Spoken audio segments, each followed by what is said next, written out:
Hello guys, good morning, જય શ્રી કૃષ્ણ. કેમ છો બધાય? મજા ને? તો સ્વાગત છે તમારું એક ન્યૂ વ્લોગમાં. તો હમણાં તો 2-3 દિવસથી વિડીયો અપલોડ થયો જ નથી. તો બધાની મને કોમેન્ટ્સ આવે છે, મેસેજ આવે છે વોટ્સએપમાં પણ કે કેમ હમણાં 2-3 દિવસથી વ્લોગ અપલોડ નથી થયો. થોડીક ટાઈમ નહોતો એટલે હમણાં અપલોડ નહોતો થયો વિડીયો, શૂટ પણ નહોતો થયો. તો હવે આપણે રેગ્યુલર ચાલુ કરી દઈશું. તો આપણે આજ તો મસ્ત કામ બામ થઈ ગયું છે, આપણે ફ્રેશ પણ મસ્ત થઈ ગયા છે. થોડુંક કામ હતું એ પણ પતાવી દીધું છે. હવે આપણે છે ને ઇસ્ત્રી લઈને બેસી ગયા છે. કીધું હવે આટલા દિવસથી એમનામ હતા તો હવે થોડું ઘણું કામ ઘરનું પતાવવું જોશે ને. હમણાં ઉના અને રાજકોટ, હમણાં ગીર આપણે ગયા હતા. બધા વિડીયો તો તમે જોયા જ હશે. તો હવે બહુ બધા કપડાં ભેગા થઈ ગયા હતા. થોડા ઘણા તો આપણે દઈએ એવા આઈનિંગ માટે. હવે થોડા ઘણા આપણે મેં કીધું ઘરે કરી લઈ. ફ્રી છીએ આજે તો. જો હું લઈને બેસી જો ઢગલા કરી દીધા છે. હજી તો થોડા ઘણા તો થઈ ગયા હતા. થોડા ઘણા હવે હાર્યા જો બધું એક એક ખાનું સાફ કરતા જાય છે. જોયું ને તમે કેટલા કપડાં છે. હજી આ તો કાંઈ નથી, 2 દિવસથી હમણાં હું ઈ જ કરું છું. તો ટાઈમ જ નથી મળતો કેમય. તો મેં કીધું હવે આજ તો ફાઇનલી આપણે વ્લોગ સ્ટાર્ટ કરી દઈએ, કેમ કે આપણી ઓડિયન્સ છે વેઇટ કરતી હોય છે. કાલે તમને એક અમારા ફેમિલીમાંથી છે ને કોલ આવ્યો કે અમને તમારા વિડીયો જોવાની એટલી ટેવ પડી ગઈ છે ને, તો અમે તારક મહેતાની જેમ જમતા હવે તમારા વિડીયો જોઈએ છે. કે આજે વિડીયો નથી તો અમારે હવે જમવાનું ભાવતું નથી. મેં કીધું તમે વેઇટ કરો, હું કાલથી હવે રેગ્યુલર ચાલુ કરી દઈશ. તો મેં કીધું બધાની ડિમાન્ડ ઉપર હવે આપણે પાછું આજથી રેગ્યુલર ચાલુ કરી દઈશું. જોઈએ હવે આપણે આગળ શું કરીએ છીએ. ટિફિન નહીં વહી ગયું છે, સ્મિત લઈ ગયા છે. હવે બપોરની રસોઈ બાકી છે થોડી ઘણી, જોકે મોસ્ટ ઓફ બાકી જ છે. અમે સવારમાં નથી કરતા, સવારમાં ટિફિન પૂરતું જ કરીએ. પછી હવે અત્યારે બા દાદા હોય તો એટલે મસ્ત ગરમ ગરમ બનાવશે. હવે ચાલો તો થોડુંક કામ પતાવી લઈએ, પછી આપણે રસોઈ બનાવીએ. ઓકે. હું ફ્રી થઈને નીચે આવી ગઈ હતી. 11:30 જેવું થયું હતું સવારે, બપોરે સોરી.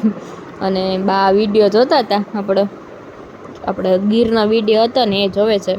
અને એટલા હસતા હતા ને તો હું એમનું એ મોમેન્ટ લેતા જ ભૂલી ગઈ.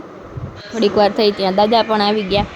એ પણ વિડીયો જોવા માંડ્યા. બાને કે લાવી કે હું જોઉં થોડીક વાર વિડીયો. તો એને પાછો સ્ટાર્ટિંગથી ચાલુ કરી દીધો વિડીયો જોવાનો. બેયને મજા આવી કે અમને જુનાગઢ જવાની ઈચ્છા થઈ ગઈ. કીધું ચાલો આપણે જાશું થોડાક ટાઈમમાં. હા, શું જમો છો? બસ જો મઠનું શાક, ઢોકળા, સંભાળું ભાત. ગોળ. દાદાએ જમવા બેસી ગયા. સારું ને? તો ભલે. હમણાં કેમ ખારા થઈ ગયા હતા? બે ત્રણ કામ ભેગા આવી ગયા ને થઈ જાય. પાઇપ પર આવ્યો, કચરા આવ્યો તો ટાકો ઢોળવાનો. હા. બેઠું ન હોય. હમણાં ખાલી જોતી કે હમણાં વિડીયો બેજી રહ્યા નથી આવતો. નાસિક જોતી, નાવને મજા નથી ને ફોન કર્યો. એના નંબર તો છે નહીં મારા ઘરે. પણ મામા રાજુ મામા ડેલી બેઠા, ડેલી બાજુમાં જ છે. દેખો જોતી જરાક દેખાય છે. મામા તો સારી મજા નથી, વાત કરવા ચલો. દીધો પછી જોતી વાત છે ને. હમણાં ભૂમિનો વિડીયો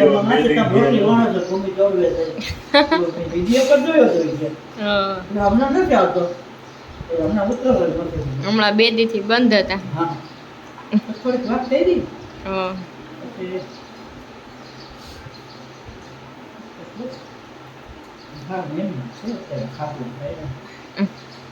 બોલ મજા બોલી ન વાપરે. વખતે બધા બોલી ન વાપરે.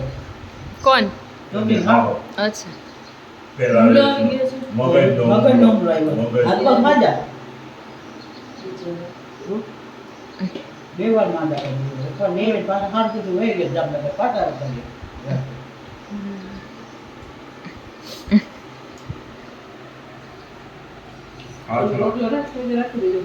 વિડીયો બંધ થઈ ગયો કે હમણાં ટાઈમ નથી હોતો 2-3 દિવસ. તો બંધ કરી દીધી પ્રોગ્રામ કીધું. ના કઈ ખારું ખેંચતું જાય. હા. ખાતા જાય વિડીયો. કહીશું આ જો કેવી રીતે નકબા બાંધી મોટા બાંધી હોય એમાં થઈ જાય. એવો ચા હોય. એ તો બધી વાતો કરીને તેમ થઈ ગઈ એ હતા બાકી ભલે કામ કરતા ખૂબ પણ બહુ સારું હતું. ખબર તો પડી જ ગઈ છે. જો આ એકદમ સ્ટાર્ટિંગમાં જ ગોળીબાર ચાલુ કરી દીધા છે મૂવીમાં. જો આજે જે સાચું કે તમે મસ્ત મૂવી લવર છો. જો હવે એ કેવી રીતે ગોળીબાર કરે છે ને જુઓ. હા હા, એન્ટ્રી તો જોરદાર હતી રાજકુમારની. ગયું છે માલિક રાજકુમાર છે ને, જો છે ને આ બધું એનું નામ ને બધું આવે છે. તો આપણે ચાલો આપણે આખું મૂવી જોઈ લઈએ અને પછી તમને લાસ્ટમાં આપણે રિવ્યૂ આપશું કે કેવા છે.